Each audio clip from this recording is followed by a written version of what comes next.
jin setan peri-perayangan tercipta dari unsur api. Dari unsur apa, saudara? Dari unsur apa? Api. Dan apa yang terjadi?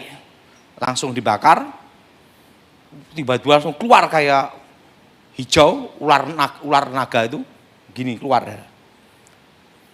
Setelah dibakar, saya ngomong, jadi ingat, saudara, kenapa api? Janganlah takut, sebab aku menyertai engkau. Janganlah bimbang, sebab aku ini Allahmu. Aku akan meneguhkan, bahkan akan menolong engkau. Aku akan memegang engkau dengan tangan kananku yang membawa kemenangan. Edukasi rohani. Lawan kita bukan darah dan daging, tapi penguasa-penguasa darah, roh-roh jahat di udara. Nah, bagaimana kita mengenali serangan kuasa setan? Ini yang penting. Nah, semua serangan kuasa setan yang hubungan dengan kuasa kegelapan, mayoritas di Indonesia itu selalu berhubungan dengan arwah. Dengan apa, saudara? Dengan apa? Arwah. Suatu kali saya dimintai tolong seorang notaris. Ibu notaris ini minta tolong saya, karena dia punya seorang ayah. Ayahnya ini tiba-tiba itu tidak sadar, jalan sendiri sampai jauh dari rumah. Setelah itu balik. Umurnya di atas 80 lebih. Suatu kali ayahnya ini masuk rumah sakit dan sakit parah, sakit berat. Mati ndak, hidup ndak. Kalau udah mau mati, mau tit, tiba-tiba bangun lagi. Terus pihak keluarga minta tolong saya, notaris ini minta tolong saya, Pak Daud, untuk urusan setan ini saya minta tolong Pak Daud. Karena yang tahu tentang setan, bekasnya setan. Ya udah, saya datang ke sana. Saya ngomong sama notaris ini, sama keluarganya. Pasti bapak ini ada kuasa setan. Ada roh jahat yang di dalam tubuhnya. Ada roh jahat yang ada di mana? Di dalam apa? Tubuhnya. Langsung keluarga ini berkata gimana? Anaknya perempuan ngomong, Pak, saya mimpi. Nah, serangan kuasa gelap bisa terkena ke anaknya. Padahal yang punya kuasa gelap ayahnya. Gimana? Saya mimpi didatangi arwah, roh, kayak orang kerajaan zaman dulu. Langsung saya tahu, oke. Ini pasti ada hubungan dengan keraton kerajaan. Betul Pak, ayah saya masih keluarga kerajaan. Langsung ngomong, ini pasti ada pusakanya, jimatnya. Mana pusakanya? Di lemari ditunjukkan. Ada keris, ada tombak, ada pedang. Setelah itu saya ngomong, ini kuasa roh gelap. Segala yang berbau ilmu gaib, jimat apapun, harus dilewatkan api. Apa saudara? Apa saudara? Kenapa dilewatkan api? Karena sebelum saya bertobat, dipercaya jin setan peri-perayangan tercipta dari unsur api. Dari unsur apa, saudara? Dari unsur apa? Api. Dan apa yang terjadi? Langsung dibakar, tiba-tiba langsung keluar kayak hijau, ular naga itu gini keluar. Setelah dibakar, saya ngomong, jadi ingat saudara, kenapa api? Arti api itu kembali seperti semula, dimentahkan. Apa saudara? Makanya semua jimat itu harus masuk ke dalam api untuk namanya dimentahkan atau kembali seperti semula. Termasuk mengembalikan santet pun, itu pun dibakar, dilewatkan api kembali ke pemiliknya. Seperti semula. Nah, begitu bakar, terus selesai. Saya ngomong, ini habis didoakan, dibakar, 10% hidup sembuh total. 90% mati. Udah siap. Datang ke rumahnya, itu langsung ke rumah sakit, doakan bagian jantungnya. Coba semua pegang bagian jantung. Ingat, Kalau saudara mengalami kasus orang yang susah mati punya jimat, mati tidak hidup tidak. Kekuatan pusat, semua kekuatan gaib yang menyandera jiwa, hidup namanya antara, mati tidak hidup tidak, rohnya itu keluar atau tidak, tetap dalam tubuh. Mau keluar tidak bisa, mau masuk juga tengah-tengah, namanya dunia antara. Apa saudara? Nah, itu pegang bagian jantung. Ini semua, darah Yesus. Hancurkan segala kutuk. Darah Yesus. Hancurkan segala mantra. Darah Yesus. Hancurkan segala jimat. Darah Yesus. Bebaskan. Demi nama Yesus, roh jahat keluar. Tumpang tangan sini. Cuma tumpang tangan. Saya ngomong, tidak lama ini 90% mati. Saya pulang, paginya dapat berita, meninggal. Jadi ingat, kalau saudara ada yang punya jimat, itu untuk dimusnahkan kekuatannya, harus masuk ke dalam apa? Api. Artinya apa? Dimentahkan. Apa saudara? Apa saudara? Dimentahkan kembali seperti apa? Semula. Nah, kalau tidak dibakar, roh itu bisa masuk lagi ke benda itu.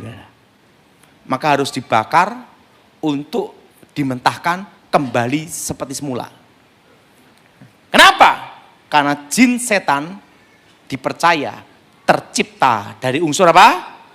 Api. Artinya kembali seperti semula. Suatu kali saya nangani kasus seorang bapak. Dia pasang susuk supaya menang main bola. Tetapi tidak pernah juara dunia. Pasang susuk. Nah, supaya apa? Kalau adu kaki dia menang. Jadi sepak bola itu tujuannya bukan nyerang bola, tapi nyerang apa? Kaki. Supaya kebal kakinya, supaya kuat kakinya. Nah, istrinya kesurupan. Ingat saudara, yang punya kuasa gelap itu adalah suaminya. Tapi yang kesurupan adalah istrinya. Kenapa? Karena istrinya yang lemah. Setan selalu menyerang yang lemah. Jelas? Setan menyerang yang apa, saudara? Yang apa? Yang apa? Yang lemah. Di dalam kesurupannya, dia merasakan ada laki-laki tinggi besar nginjek dadanya. Saya itu kesurupan baruan. Dan itu berbulan-bulan, berminggu-minggu, udah dilayanin. Akhirnya keluarganya ambil keputusan undang saya. Waktu saya datang, ingat, susuk itu ada 2 jenis. Kan ada susuk emas, berlian, sama lilin. Susuk itu ada 2 jenis. Pertama, susuk hidup. Apa saudara? Kedua, susuk mati. Susuk apa saudara? Ada 2 di sini. Susuk hidup dan susuk apa? Susuk mati. Apa itu susuk hidup? Susuk hidup, kekuatan gaib, kekuatan mistiknya masih penuh powerful. Dan susuk yang hidup itu bisa pindah. Di susuk bagian emas, bagian sini, bisa pindah bagian kaki. Dari kaki bisa pindah ke tangan, mengikuti jalur peredaran darah. Ini namanya susuk hidup. Dan kekuatan susuk ini maksimal itu 1000 hari. Ada masa kadaluarsa. Nah, setelah lewat 1000 hari, kekuatan tidak berfungsi, tapi kutukan dan roh jahat tetap berjalan. Karena kutukan dan kuasa gelapnya tidak ada masa expired. Jelas? Tidak ada masa kadalu. Nah, kutukan dan roh jahatnya hanya bisa diusir dan dibatalkan demi nama Yesus. Itu namanya susuk hidup. Nah, susuk hidup ini kalau didoakan itu keluar emas berliannya karena masih powerful, ada kekuatan gaibnya. Jelas? Masih ada apa, saudara? Masih ada apa, saudara? Kekuatan apa? Gaibnya. Nah, saya pernah ngelayanin Seorang bapak punya anak polisi. Perwira, dia minta tolong saya karena dia tahu ayahnya ini pasang susuk. Dan susuknya masih hidup. Dan susah mati. Karena setiap sebelum 1000 hari itu dibangkitkan. Makanya ada namanya itu, ada kalau pusaka itu setiap bulan suro. Dimandiin untuk dibangkitkan. Kalau susuk itu 1000 hari untuk dibangkitkan. Nah, susah mati ayahnya ini. Waktu itu saya doakan. Ingat, kalau jenis yang susah mati ini, pegang bagian jantung. Coba pegang bagian sini. Nah. Jelas? Pegang bagian apa? Darah Yesus hancurkan kutuk, darah Yesus hancurkan mantra, darah Yesus hancurkan jimat, darah Yesus bebaskan. Demi nama Yesus, roh-roh jahat keluar. Karena susuknya masih hidup, saya ngomong, susuk ini masih hidup, tunggu sebentar. Tiba-tiba, buang air besar, bau banget dah. Keluar dari beraknya itu apa? Jarum emas berapa biji? Kenapa keluar? Karena susuk hidup. Jelas? Jadi kalau kita ngusir setan, doa pelepasan tentang susuk, harus paham benar. Susuk hidup atau susuk mati. Jelas? Nah, yang kedua, susuk apa? Mati. Nah, susuk mati itu adalah susuk yang sudah melewati masa kadaluarsa. Di atas 1000 hari tidak dibangkitkan. Apa saudara? Melewati masa apa saudara? 1000 hari tidak dibangkitkan. Tidak dibangkitkan lagi. Nah, kekuatannya itu tidak berfungsi. Tapi kutukan dan roh jahat tetap berjalan. Dan susuk mati ini bisa juga terjadi susuk hidup kena pantangannya. Misalnya daun kelor. Atau sepet kelapa, atau makan pisang emas. Atau lewat jemuran, atau sate. Makan sate. Itu bukannya kutukannya lepas, enggak. Kekuatannya tidak berfungsi. Sekalipun itu susuk hidup, kalau makan pantangannya, itu langsung jadi susuk mati. Artinya kekuatannya tidak berfungsi. Tidak bergerak. Tidak apa? Tidak berfungsi. Nah, tapi kutukan dan roh jahatnya tetap dalam badan. Nah, jenis susuk mati ini, kalau dalam doa pengusiran setan, doa pelepasan, itu tidak keluar emasnya atau beliannya. Kenapa? Karena kekuatannya sudah tidak ada. Jelas? Jelas? Nah, dalam doa pelepasan harus dibatalkan demi nama Tuhan segala kutukan dan ikatannya. Ini penting. Sekalipun itu susuk mati. Makanya di dalam kasus doa pengusiran setan, pelepasan susuk, belum tentu susuknya keluar dari badan. Jelas? Jelas? Karena tergantung hidup atau sudah mati. Nah, orang pasang susuk itu kelihatannya mudah ya. Kalau dari jauh kelihatan cantik, begitu dekat ya kayak gitu. Nah, susuk hidup, susuk mati. Suatu kali, jadi semua pusaka, kekuatan jimat, itu ada yang namanya posisi netral. Kekuatan tidak berfungsi. Bila ditemukan satu unsur alam yang berlawanan tapi sejenis. Suatu kali nenek saya ngajari saya tentang pusaka. Bahwa semua pusaka jimat apapun hebatnya. Karena waktu itu nenek saya ngomong, nanti kalau kamu saya tugasi nyuri pusaka, supaya kamu bisa nyuri pusaka, harus tak beritahu caranya nyuri pusaka. Bagaimana? Kelemahan pusaka itu siram air kencing. Kalau ada pusaka bisa masuk, tidak bisa keluar, itu ada kekuatannya. Sebelum kamu masuk, siapin air kencing. Siraman sedikit aja situ. Maka kekuatannya kan tidak berfungsi. Begitu lihat pusakanya, siramkan air kencing ke pusakanya. Maka kekuatan tidak berfungsi. Nenek saya ngomong gini, ini cara nyuri pusaka. Kalau kamu saya suruh nyuri pusaka, tak ajarin caranya ini. supaya bisa. Nah, saya sebagai muridnya berpikir, yang untuk uji coba siapa? Enggak. Tak pikir-pikir, saya nyoba nyuri pusaka guru saya sendiri aja. Nah, kan udah diajari caranya, cara nyuri pusaka seperti ini. Ya udah, siapin air kencing. Kan di itu nenek saya punya ilmu, orang bisa masuk bisa keluar. Tapi saya dikasih bocorannya, kalau nyuri pusaka pakai air kencing. Begitu masuk, dekat pusakanya, siramkan, jebret. Tidak berfungsi dah. Keris, pedang, tak ambil semua. Pusaka yang ada di lemarinya habis semua. Suatu kali malam Jumat, biasa dia mau nyari pusakanya untuk dimantra-mantrai, dilihat, loh kok hilang semua? Langsung dia ngomong, siapa manusia sakti ini yang bisa ngambil pusaka? Nah, saya diem aja. Seminggu sampai 2 minggu, dia stres. Dia gunakan ilmu terawang untuk melacak pusakanya ada di mana. Ketutup. Kenapa ketutup? Dalam hati saya, berarti dia ngajari saya benar juga. Tak coba untuk dia. Saya diam aja. Wah, dia pakai ilmu terawang ini, ketutup, nggak bisa.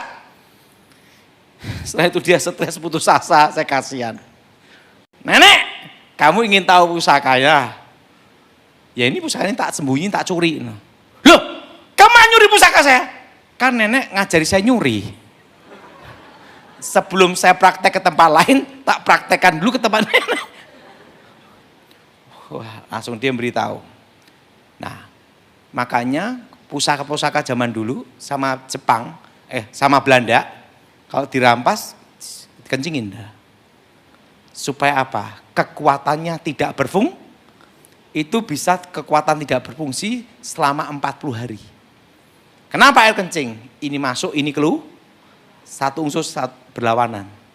Makanya orang kalau punya jimat, mau buang air besar, jimat ditaruh dulu baru nongkrong. Kenapa tidak dibawa? Kalau dibawa kekuatannya tidak berfungsi. Jelas? Nah, jadi ingat. Tapi itu bukan untuk mengusir setan atau melepaskan kutukan. Itu hanya posisinya kekuatan tidak berfungsi sementara. Biasanya itu hanya 40 hari. Berapa lama, Saudara? Berapa lama? 40 apa? 40 hari. Jadi saudara, kalau ada kasus susuk dalam doa pelepasan, ingat. Susuk hidup atau susuk apa mah? Nah, kalau hidup itu bisa jalan. Dari sini bisa pindah ke kaki. Dari kaki bisa pindah ke tangan. Mengikuti jalur peredaran darah.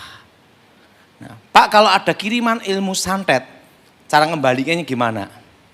Lu udah tahu bahwa orang yang suka tertawa itu tidak bisa disantet. Tapi jangan ketawa sendiri. Nah, suatu kali calon anggota DPR RI dari partai besar minta tolong saya. Kenapa?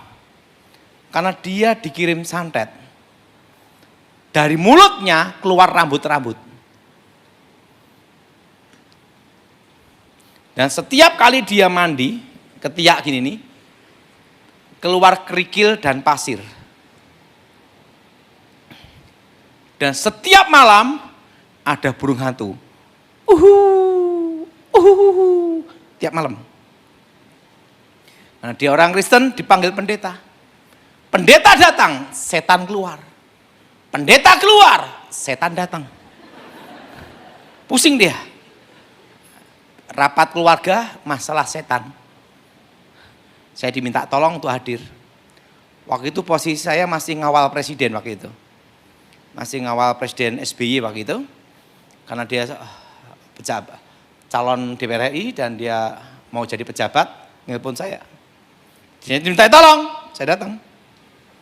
Saya lihat, wah ini setannya ini pengertian.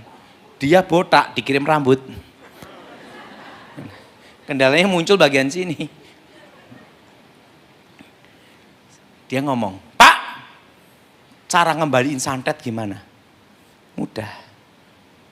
Ambil rambutnya semua, kumpulin. Rambutnya, saya itu batu sama pasirnya. Cara ngembaliin santet itu apa? Dibakar dengan api. Apa saudara? Dibakar dengan apa?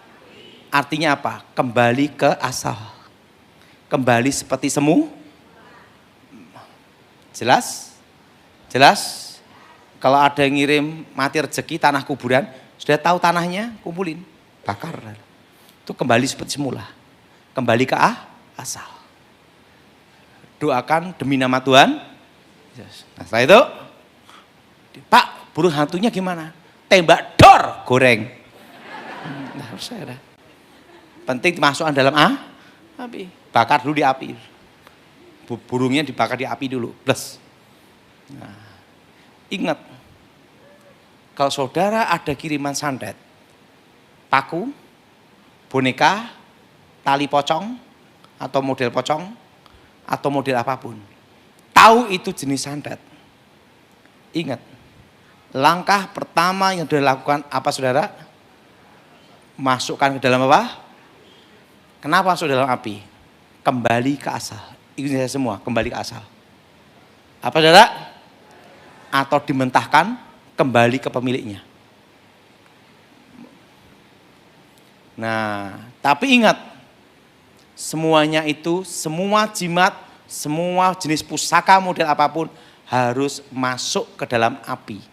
Untuk apa? Menghilangkan kekuatannya. Kedua, supaya kembali ke semula, dimentahkan. Apa saudara? Apa saudara? Dimentahkan. Ada satu kasus yang saya tanganin, ini supaya lebih jelas saudara. Ada seorang pemuda, tapi belum menikah, usia 40-an.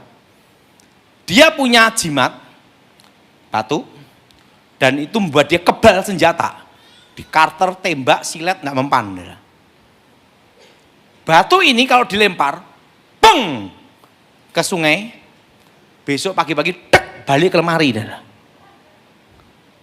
Dilempar itu ke laut, peng, besoknya, blek, kembali ke lemari lagi. Dan banyak hamba-hamba Tuhan doain dia, suruh nyilet karter, saudara. Suruh beli di Indomaret, silahkan disilet gitu. Gini-gini. Lah hamba Tuhannya nonton gini-gini doang. Doa demi nama Yesus tapi gini-gini. Karena lihat kebal dia. Dan pemuda ini ngomong, batu ini silahkan buang. Suruh buang. Batunya dibuang, peng ke laut. Berapa hari kemudian, peng, balik ke lemari. Ditunjukin, no, batunya balik. Gitu lah. Kakak-kakaknya pusing, minta tolong sama saya. Yang tahu tentang setan, bekasnya apa? Setan. Udah saya datang. Langsung dia ngomong, ini Pak Daud ya? Iya. Dukun santet ya? Gitu lah. Dia tahu, ya udah saya bilang gitu. Dia ngomong, Pak Daud, silakan beli karter di Indomaret. Gitu lah. Atau di toko, terserah. Silatkan di badan saya. Saya membawa pusaka saya ini. Saya diam aja. Nggak usah pakai silet. Sini. Kan dia gini-gini pakai pusakanya. Rambutnya tak rontok. Waktu rontok dia pucat. Saya beritahu Mas, Anda bukan lawan saya. Kenapa? Ilmu masih di bawah saya. Kalau saya belum bertobat, kamu udah ketemu Tuhan. Masuk, kaget dia pucat. Saya tahu kamu punya ilmu kebal, kelemahan apa juga tahu saya. Mana pusakanya? Sini. Tahu enggak Pak? Pusaka ini berapa hamba Tuhan ngomong, udah tak lempar Pak Daud balik lagi, tak lempar balik lagi. Ya, kalian goblok sih. Kasih tahu caranya.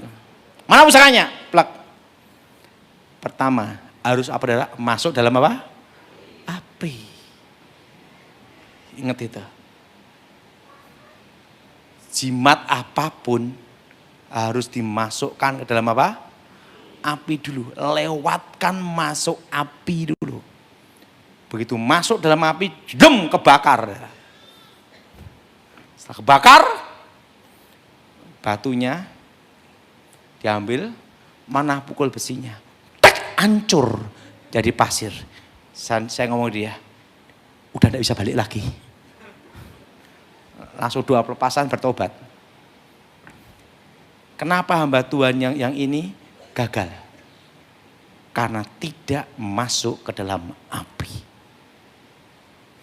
Jadi saudara ada yang ngirimin santet, bendanya itu ketemu, langkah pertama, apa saudara? Masuk ke dalam apa? Api. Karena semua jimat, kekuatan pusaka apapun, kalau masuk dalam api, kembali seperti semula dan dimentahkan. Untuk pengusiran setan demi nama Yesus.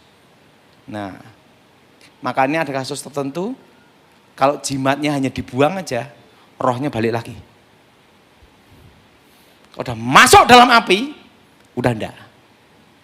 Dimentahkan. Jelas? Kembali seperti semu. Jadi kalau saudara nanti di rumah ada yang ngirim tanah kuburan, langkah pertama, masuk dalam api dulu, baru doa. Saudara, demi nama Tuhan Yesus, keluar. Kenapa ke dalam api? Kembali ke asal. Kembali ke pemilik. Jelas? Jelas? Jelas? Ini semua masuk dalam api. Saudara, banyak orang ngomong sama saya gini, Pak, tahun ini aja udah berat. Gimana tahun depan? Betul? Saya kan beritahu pada saudara semua tahun lalu, bahwa kita semua akan masuk resesi ekonomi itu di tahun 2025. Betul? Yang masih ingat angkat tangan semua. Tinggi-tinggi. Sekarang udah terasa. Betul? Betul? Nah, Surabaya gimana? Saya beritahu, kencangkan ikat pinggang. Biasanya makan steak tenderloin, sekarang makan kikil. Tetap rasanya empuk, betul? Betul? Betul? Resesi ekonomi ini tidak terasa berat di Surabaya selama tidak utang bank.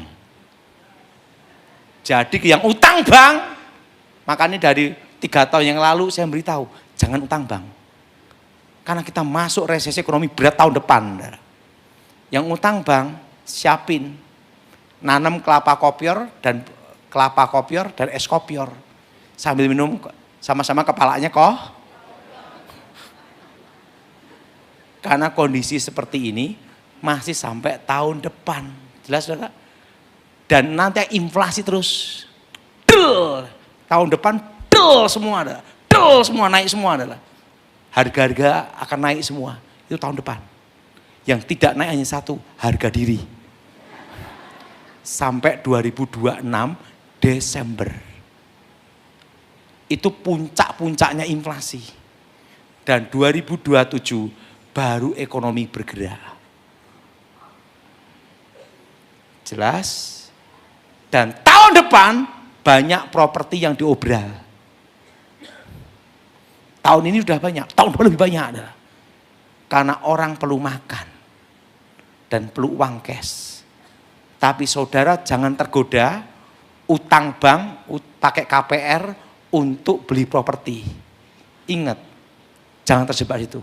Kecuali punya uang cash baru beli. Karena kondisi seperti ini masih sampai tahun 2026. Jelas? Bunga bank, daya beli masyarakat drop turun. Itu sampai tahun 2026. Jelas? Dan ekonomi bergerak. Waktu itu saya beritahu, 10 tahun ke depan Cina menguasai ekonomi Indonesia. Masih ingat? Tidak usah banyak-banyak. Sekarang aja Cina masuk tekstilnya ke Indonesia. Betul? Betul? Hanya 4 yang bertahan. Apa saudara? Perikanan, peternakan, pertanian, ketiga logistik distribusi. Karena ingat SIM-nya harus Indonesia. Jelas? Jelas? Jelas? Dan ingat, toko-toko besi tapi aman. Yang berbau pasir dan batu. Karena di gunung, tidak import. Dan yang keempat, properti tanah. Membatasi hak kepemilikan tanah. Yang empat ini. Yang empat ini yang bertahan seterusnya. Dan kuliner itu bertahan. Kecuali Chinese food. Karena apa? Yang aslinya datang. Sini kan KW, betul gak? 10 tahun ke depan, kokinya asli dari sana yang sipit-sipit datang ke sini. Gimana asli lawan KW, betul gak? Nah, makanya semua yang kuliner-kuliner semua persiapkan masakan Nusantara.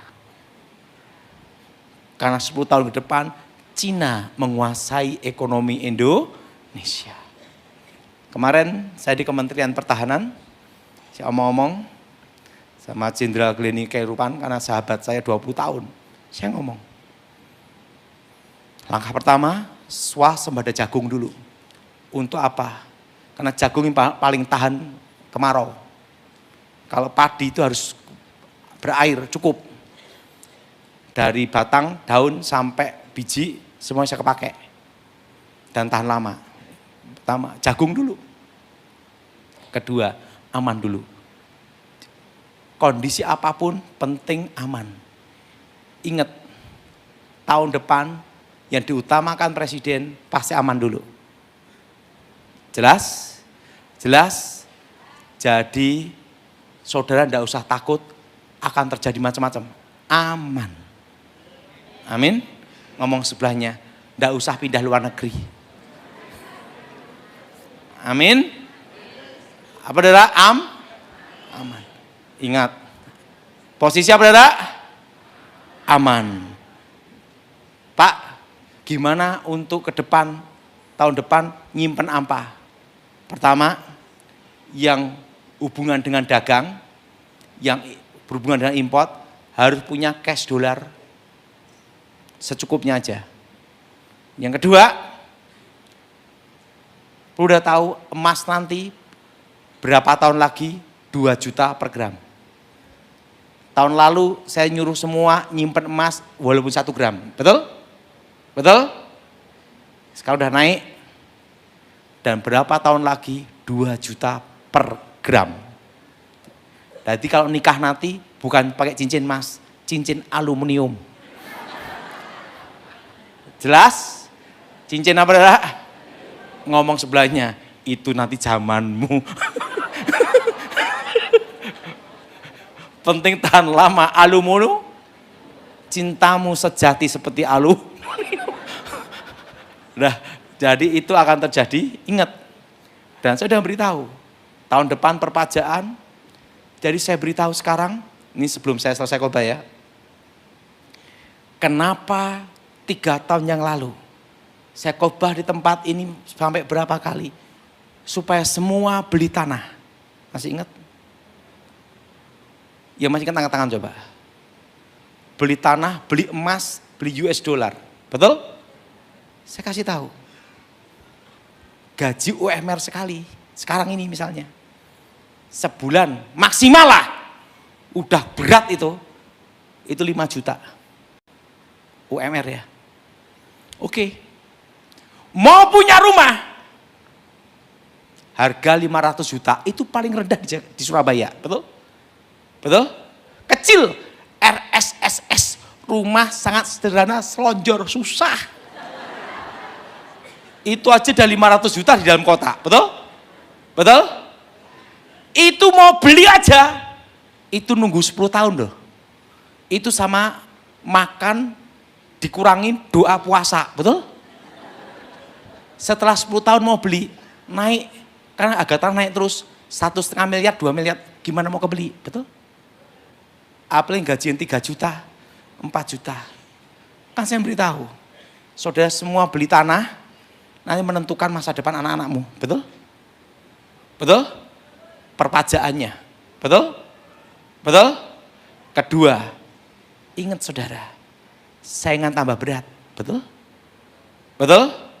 Makanya 3 tahun yang lalu saya beritahu semua supaya beli apa? Tanah. Ya masih ingat angkat tangan coba. Dan saya beritahu semua suruh berkebun. Harga-harga naik semua, betul? Krisis pangan. Dan tahun ini dan saat ini saya beritahu, tahun depan, tahun untuk bertahan. Apapun kondisimu, bertahan, usahakan jangan utang bank. Jelas? Jelas? Jelas? Dan nyimpen uang emas, nyimpen di rumah, uang cash, jaga-jaga. Di bank juga ada, di rumah juga ada. Kenapa? Jaga-jaga tiba-tiba pembatasan pengambilan uang di bank. Jaga-jaga semua. Jelas, saudara? Tapi untuk negara aman. Mazmur 143. Doa minta pertolongan dan pengajaran. Mazmur Daud. Ya Tuhan, dengarkanlah doaku. Berilah telinga kepada permohonanku. Jawablah aku dalam kesetiaan-Mu demi keadilan-Mu.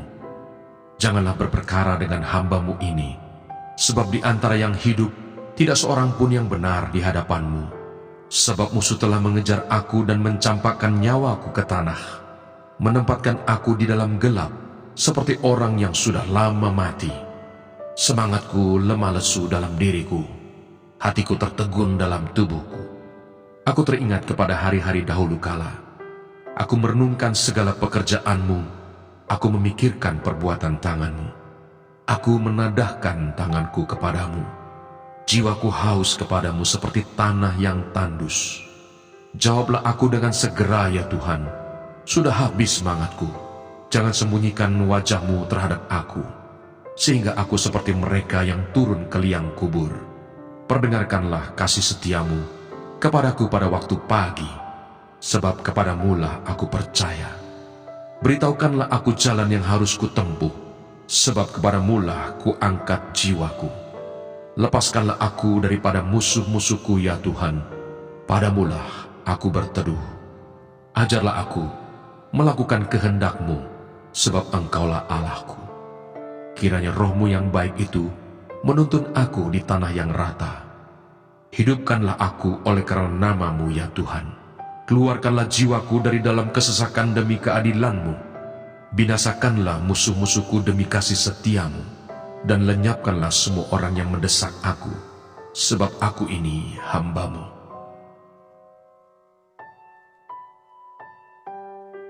Mazmur 144.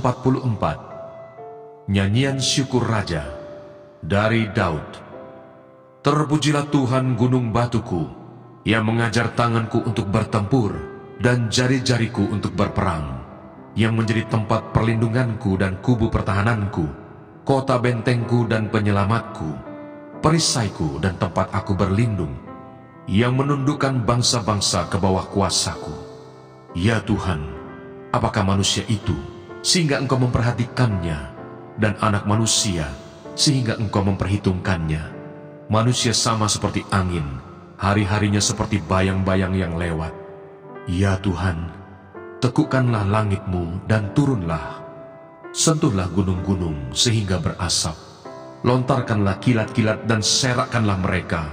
Lepaskanlah panah-panah-Mu sehingga mereka kacau. Ulurkanlah tangan-Mu dari tempat tinggi. Bebaskanlah aku dan lepaskanlah aku dari banjir, dari tangan orang-orang asing, yang mulutnya mengucapkan tipu, dan yang tangan kanannya adalah tangan kanan dusta. Ya Allah, aku hendak menyanyikan nyanyian baru bagimu. Dengan gambus 10 tali, aku hendak bermazmur bagimu. Engkau yang memberikan kemenangan kepada raja-raja, dan yang membebaskan Daud hamba-Mu. Bebaskanlah aku daripada pedang celaka, dan lepaskanlah aku dari tangan orang-orang asing, yang mulutnya mengucapkan tipu, dan yang tangan kanannya adalah tangan kanan dusta. Semoga anak-anak lelaki kita seperti tanam-tanaman yang tumbuh menjadi besar pada waktu mudanya, dan anak-anak perempuan kita seperti tiang-tiang penjuru yang dipahat untuk bangunan istana. Semoga gudang-gudang kita penuh, mengeluarkan beraneka ragam barang, Semoga kambing domba kita menjadi beribu-ribu, berlaksa-laksa di padang-padang kita. Semoga lembu sapi kita sarat. Semoga tidak ada kegagalan dan tidak ada keguguran, dan tidak ada jeritan di lapangan-lapangan kita. Berbahagialah bangsa yang demikian keadaannya. Berbahagialah bangsa yang Allahnya ialah Tuhan.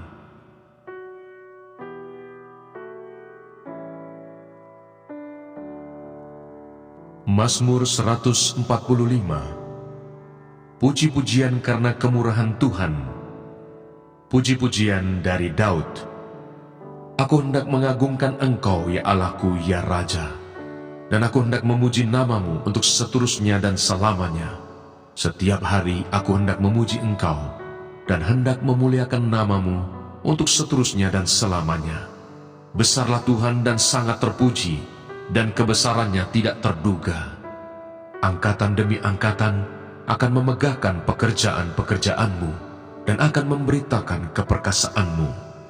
Semarak kemuliaanmu yang agung dan perbuatan-perbuatanmu yang ajaib akan kunyanyikan. Kekuatan perbuatan-perbuatanmu yang dahsyat akan diumumkan mereka, dan kebesaranmu hendak kuceritakan. Peringatan kepada besarnya kebajikanmu akan dimasyurkan mereka, dan tentang keadilanmu mereka akan bersorak-sorai. Tuhan itu pengasih dan penyayang, panjang sabar dan besar kasih setianya. Tuhan itu baik kepada semua orang, dan penuh rahmat terhadap segala yang dijadikannya. Segala yang kau jadikan itu akan bersyukur kepadamu, ya Tuhan, dan orang-orang yang kau kasihi akan memuji Engkau. Mereka akan mengumumkan kemuliaan kerajaan-Mu dan akan membicarakan keperkasaanmu, untuk memberitahukan keperkasaan-Mu kepada anak-anak manusia dan kemuliaan semarak kerajaan-Mu. Kerajaan-Mu ialah kerajaan segala abad, dan pemerintahan-Mu tetap melalui segala keturunan. Tuhan setia dalam segala perkataannya, dan penuh kasih setia dalam segala perbuatannya. Tuhan itu penopang bagi semua orang yang jatuh, dan penegak bagi semua orang yang tertunduk. Mata sekalian orang menantikan Engkau, dan Engkau pun memberi mereka makanan pada waktunya. Engkau yang membuka tangan-Mu, dan yang berkenan mengenyangkan segala yang hidup. Tuhan itu adil dalam segala jalannya, dan penuh kasih setia dalam segala perbuatannya. Tuhan dekat pada setiap orang yang berseru kepadanya, pada setiap orang yang berseru kepadanya dalam kesetiaan. Ia melakukan kehendak orang-orang yang takut akan Dia, mendengarkan teriak mereka minta tolong, dan menyelamatkan mereka. Tuhan menjaga semua orang yang mengasihinya, tetapi semua orang fasik akan dibinasakannya. Mulutku mengucapkan puji-pujian kepada Tuhan, dan biarlah segala makhluk memuji namanya yang kudus untuk seterusnya dan selamanya.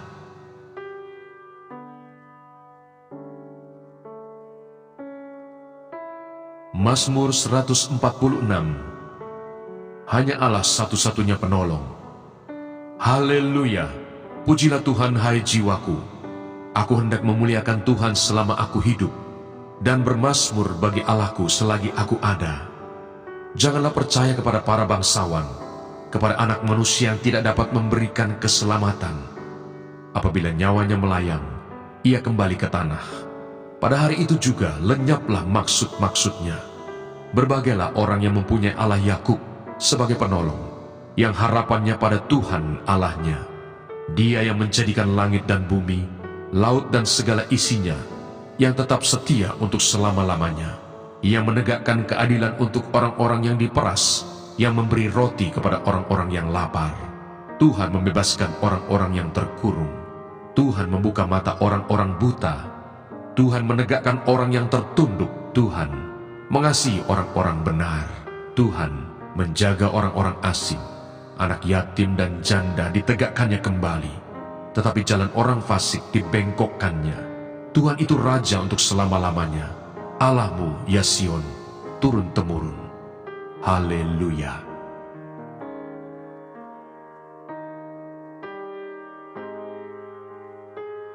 Mazmur 147. kekuasaan dan kemurahan Tuhan. Haleluya! Sungguh, bermazmur bagi Allah kita itu baik, bahkan indah, dan layaklah memuji-muji itu. Tuhan membangun Yerusalem. Ia mengumpulkan orang-orang Israel yang tercerai-berai. Ia menyembuhkan orang-orang yang patah hati dan membalut luka-luka mereka. Ia menentukan jumlah bintang-bintang dan menyebut nama-nama semuanya. Besarlah Tuhan kita dan berlimpah kekuatan. Kebijaksanaannya tak terhingga. Tuhan menegakkan kembali orang-orang yang tertindas, tetapi merendahkan orang-orang fasik sampai ke bumi. Bernyanyilah bagi Tuhan dengan nyanyian syukur. Bermazmurlah bagi Allah kita dengan kecapi. Dia yang menutupi langit dengan awan-awan, yang menyediakan hujan bagi bumi, yang membuat gunung-gunung menumbuhkan rumput. Dia yang memberi makanan kepada hewan, kepada anak-anak burung gagak yang memanggil-manggil. Ia tidak suka kepada kegagahan kuda. Ia tidak senang kepada kaki laki-laki. Tuhan senang kepada orang-orang yang takut akan Dia, kepada orang-orang yang berharap akan kasih setianya. Megahkanlah Tuhan, hai Yerusalem, pujilah Allahmu, hai Sion. Sebab Ia meneguhkan palang pintu gerbangmu, dan memberkati anak-anakmu di antaramu. Ia memberikan kesejahteraan kepada daerahmu, dan mengenyangkan engkau dengan gandum yang terbaik.